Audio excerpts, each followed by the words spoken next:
Hello and welcome to AEF TV in association with Engerati. I'm now joined by Paul Smith, who's the Development Director at Metka. And Paul, first off, welcome. Hi. Thanks for making the time to be here. So we're coming to the end of the time in the forum here, and there have been a number of narratives that have come through the interviews that I've conducted. And let's stick with one piece, because increasingly people are saying that there are a lot of projects out there that get bogged down and stuck in the last mile. And you've had personal experience of this. So tell us a little bit about what that's like. Well, this is really an interesting and important characteristic of doing business in Africa. First of all, no one expects that things are going to move very quickly, so that's a given. You also have reservations about whether things are actually going to close or not. But even in the cases of specific projects which have been successful in achieving financial closure, these have been projects which have been developed for longer than 5 years.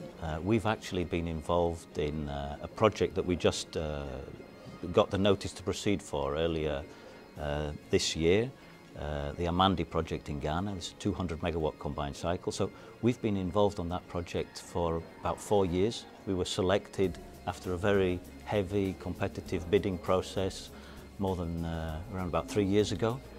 That's been going through a very slow and very expensive process of financial closing for the developer. So with a great deal of expertise and experience applied to it, it's difficult to see which groups actually can bring that kind of resource, financial and expertise resource to bear on those kind of projects. So very heavy process and very difficult to see that being really a very workable business model for really rolling out mass power in the continent. Because so much time is wasted in, I mean, okay, let's take your project in those 3 years from selection to, I mean, have you broken ground? Yes. We've started so from selection to breaking ground, and like you rightly say, you know, that in itself whittles down the amount of people who can act in there, because you need to be able to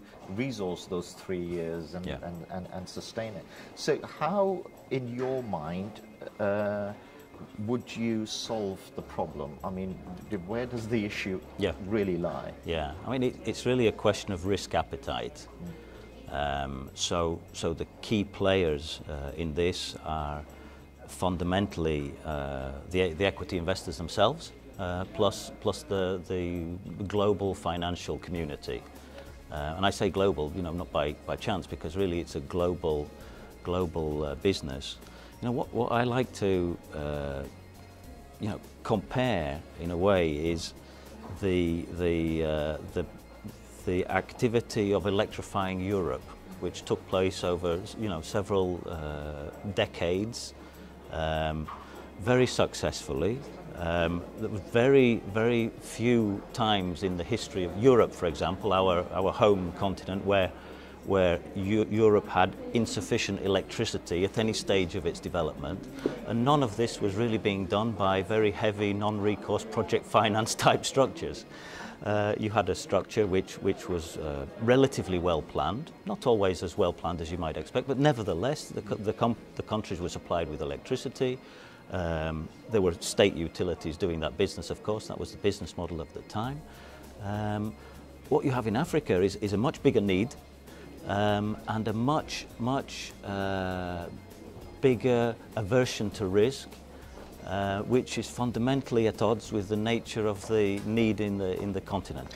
So that risk aversion, is it real, or is it perceived legacy? Because sometimes it's a little bit like you know, in business you have one person who looks at a business proposition and perceives it as highly risky, and another person looks at it and says, well, that's not risky at all. And the difference is one actor knows what's going on and the other one doesn't.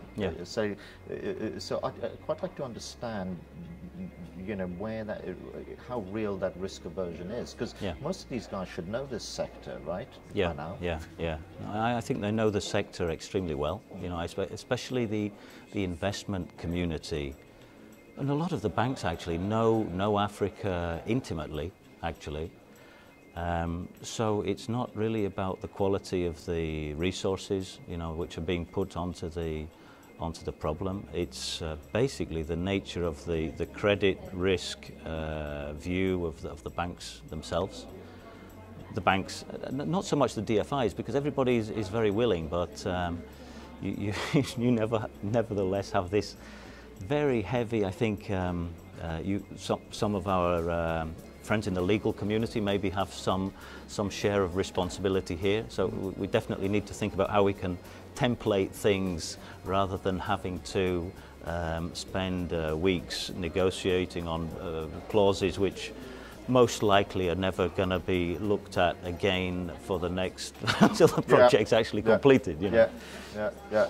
And so in terms of moving the sort of narrative on, the other thread that's come through, and maybe what you've described as some way an impetus towards this, is people looking increasingly at mini-grids, microgrids, you know, that off-grid piece, from a couple of logical angles. One, it's cheaper than building a whacking great big transmission line, and it gets, you know, gets to the need a little bit faster.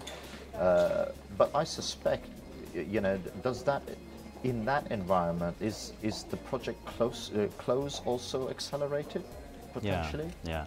I think the kind of issues which are going to come up on off-grid, hybrid or mini-grid projects, if we follow the model that has been followed for the large utility scale projects, that's going to fail miserably, you know, because the nature of the risks is actually fundamentally greater. So you're never going to have, or very rarely going to have, a bankable off-taker for an off-grid project in an African village. So you need the kind of resources that have a much bigger risk appetite. It's going to be led, I suppose, by the DFIs as opposed to the commercial banks, but also the equity investors themselves are going to have to step up and take some greater level of risk. Of course, that's all done with a view to a very, very significant market, which everybody can see is really waiting to be tapped. We've actually invested into a technology that is a hybrid power management system. We think that's a really great way for us to be able to provide a total solution, but we're not just going to sit there as a technology provider or as a contractor waiting for these projects to come along. We're going to be working in developing opportunities and investing into the opportunities. And again, our investment view is one of taking bigger risks than other companies would traditionally do. You know, so that's a general comment, not just in Africa, but you know, more broadly. And is that because you see that actually, you know, you got to break the Gordian knot. You got to move. You know, and actually, if you move so at such a turgid pace, you never actually get to the volume. So someone's got to be bold, and that's what you guys are looking at doing. Yeah. I mean, that's already happening. I mean, we're not the only ones. I mean, to be fair, there are more than 500,000 solar kits have been sold and installed in East Africa, which is really remarkable. So there's such a huge amount of work to be done. It's going to be a universe of many participants. We always, in any case, have a very much, you know, a partnership-driven approach to doing things. We're not going to show up and say, here we are, you know, we're the solution to any particular country's problems. But we like to feel that we're definitely going to be part of the solution rather than being part of the problem. And on that note, I think we'll leave it. It's a good point to end it on, because I had a signal earlier that we were already maybe taking a bit too much time. Paul, it's been a pleasure talking to you. Thank you for joining us, and thank you as well for watching.